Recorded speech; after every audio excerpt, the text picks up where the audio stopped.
Who scores more touchdowns between Stefon Diggs and Gabe Davis this year? I definitely think that Stefon Diggs will. I think that Gabriel Davis is going to have a hell of a year. I think he'll probably damn near get like 10 touchdowns probably. So you got Stefon getting more than 10 touchdowns? Stefon, I think, is going to get, like I said, like damn near around like 16, 17. Like, I think he's going to have like a Devontae Adams type year. This guy is going to go off. Wow, okay.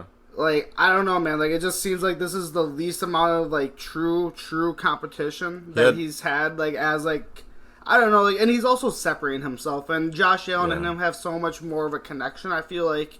Like, I just think that if you're looking for someone who's going to be going absolutely off and is going to, you know, have some more value just because of his quarterback, Stefon Diggs, I mean, he's a 1. So there's some of you listening at home, and you just listen to Dugo, and what you're thinking is, damn, 16 touchdowns is kind of a lot. Yeah.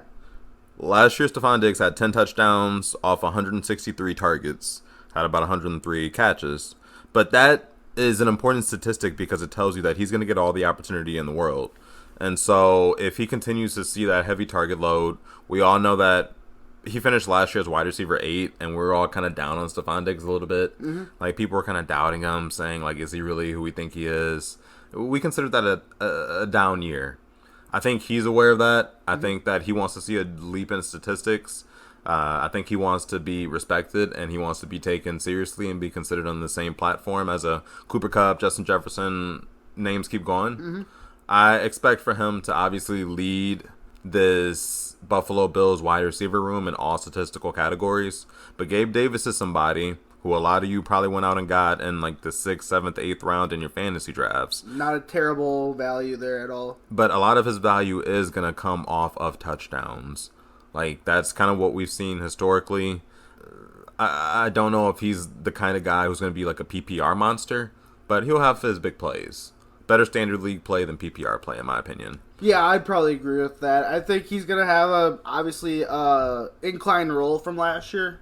Last year he had a pretty decent season. I mean, he ended as wide receiver 57, which isn't the greatest. But nonetheless, the guy still ended out having 6 touchdowns. In the year prior, 7 touchdowns. So he's consistently around that range. And if you think he's going to be getting more targets than 63 like he did last year, like, I damn near could see this guy be up near towards like the 90 to 100 range with targets. Thanks for stopping by. If you like what you heard, give us a thumbs up and hit follow below for more tips, tricks, and common advice to help win your fantasy league.